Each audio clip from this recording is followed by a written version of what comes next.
আৰু কলং নৈ পুনৰ উজ্জীৱিতকৰণৰ বাবে চৰকাৰে লোৱা অভিলাষী আঁচনিত আছে গুৰুতৰ বিসংগতি। নৈ দুখন পৰিষ্কাৰ কৰিবলৈ চৰকাৰে যি খচৰা প্ৰস্তুত কৰিছে সেই খচৰাত থকা বিসংগতি দূৰ কৰিবলৈ দাবী জনাইছে কেইবাটাও অৰাজনৈতিক দল সংগঠনে। আখুৱাবোৰ সম্পৰ্কে আলোচনা কৰিবলৈ আজি গুৱাহাটী প্ৰেছ ক্লাবত অনুষ্ঠিত হয় এখন নাগৰিক সভাৰ উদ্দেশ্য সম্পৰ্কে সবিতালক কৰে কয়, ভৰলু আৰু কলং এই দুখন নৈ মানে পুনৰুজ্জীৱন আৰু মানে গেট ইত্যাদি ঠিক ঠাক কৰাৰ কাৰণে পৰিষ্কাৰ কৰাৰ কাৰণে এটা প্ৰজেক্ট হৈছে। এইটো গভৰ্ণমেণ্টৰ পৰা এটা আহিছে আৰু তাৰ প্ৰজেক্ট ইতিমধ্যে হৈ গ'ল, প্ৰজেক্ট ৰিপৰ্টটো হৈ গ'ল, ডিটেইল প্ৰজেক্ট ৰিপৰ্ট ইতিমধ্যে বনাইছে আৰু এইটো কৰিছে আমেৰিকান এটা কোম্পানী লুই বাৰ্জাৰ কোম্পানী। তেওঁলোকক কৰিব দিয়া আছে, চৰকাৰেই দায়িত্ব দিছে। আৰু তাৰপিছত এই গোটেই প্ৰজেক্ট ৰিপৰ্টটোত আমি কিছুমান আখুৱা দেখিছোঁ।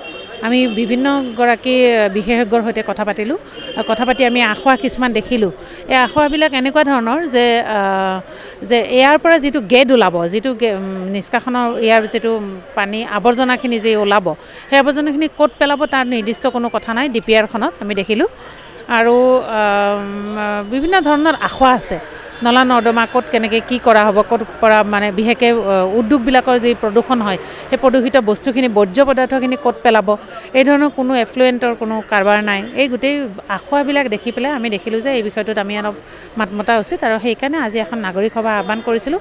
তাত বিভিন্নগৰাকী বিশেষজ্ঞ আহিছে, জ্যোতিৰেন্দ্ৰ নাৰায়ণ খাটানিয়াৰ আহিছে, তাৰপিছত গুৱাহাটী ইউনিভাৰ্চিটিৰ এজন প্ৰফেচৰ তেখেতৰো চন্দন শৰ্মা, তেখেতৰো মতামত আমি পাইছোঁ। সভাত অংশ লৈ বিশিষ্ট অভিযন্তা JN খাটনিয়াৰে কয়, ডিটেইল বুলি যেতিয়া থাকে, detail project report detail, it should B totally detail.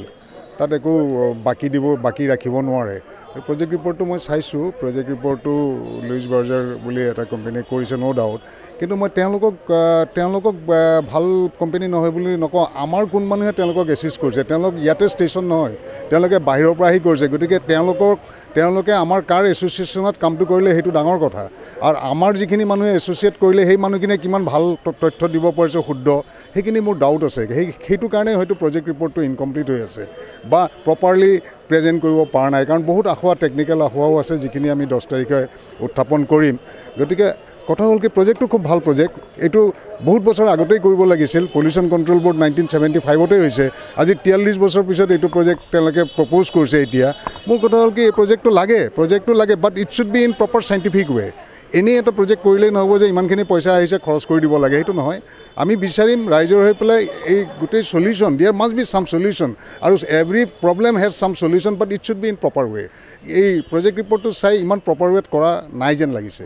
হাজাৰ কোটি টকা খৰচ কৰিবলৈ লোৱা আঁচনিখনৰ বিসংগতিৰ বিষয়ে বিশিষ্ট চিন্তাবিদ ডক্টৰ হীৰেণ গোহাঁয়ে কয়, আজি যি ৰাজহুৱা সভা হ'ল তাত সকলো নাগৰিকে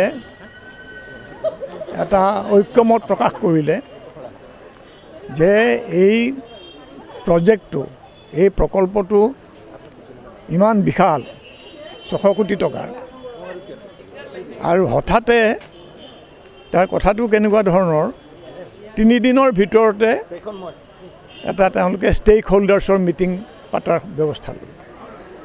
182 পৃষ্ঠাৰ এখন ৰিপৰ্ট 3 দিনৰ ভিতৰত পঢ়ি কোনো মানুহে, টেকনিকেল মানুহেও তাৰ এটা উপযুক্ত সমালোচনা আগবঢ়াব নোৱাৰে। গতিকে এই ধৰণৰ কিছুমান কথা তেওঁলোকে কৰি আছে, যিবিলাক কথাৰ পৰা অনুমান কৰা যায় যে তেওঁলোকৰ আচলতে উদ্দেশ্য বৰ সৎ নহয়।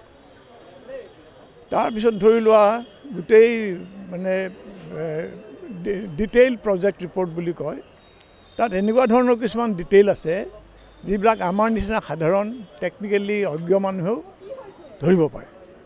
যেনে ধৰা তেওঁলোকে ভৰলু নদীৰ এটা খান্দি তাৰ পৰা যিখিনি গাৰ্বেজ ওলাব, যিবিলাক জাবৰ ওলাব, সেইবোৰ পেলাবলৈ এটা লেণ্ডফিল তেওঁলোকে লেণ্ডফিলত পেলাব বুলি কৈছে।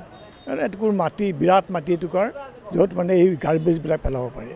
কিন্তু গাৰ্বেজবিলাক ক'ত পেলাব তেওঁলোকে গুৱাহাটীৰ মেপ দিছে, কিবা কৰিছে, বহুত ডাঙৰ ডাঙৰ মেপ চেপ কিছুমান দিছে। কিন্তু সেই মাটিটুকুৰ লেণ্ডফিল, য'ত নেকি গাৰ্বেজখিনি পেলোৱা হ'ব, তাৰ কোনো তাত মানে ইংগিত নাই। এইটো কি ধৰণৰ কথা? এইটো কি ধৰণৰ ডিটেইল প্ৰজেক্ট ৰিপৰ্ট?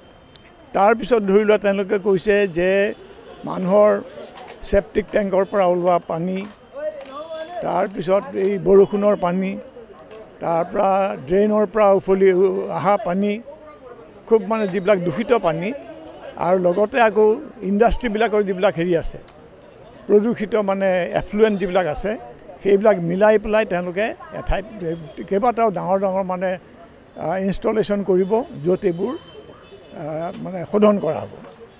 তো শোধন মানে ক'ত ক'ত কৰিব সেই ঠাইবিলাকো তেওঁলোকে দেখুৱাই দিয়া নাই।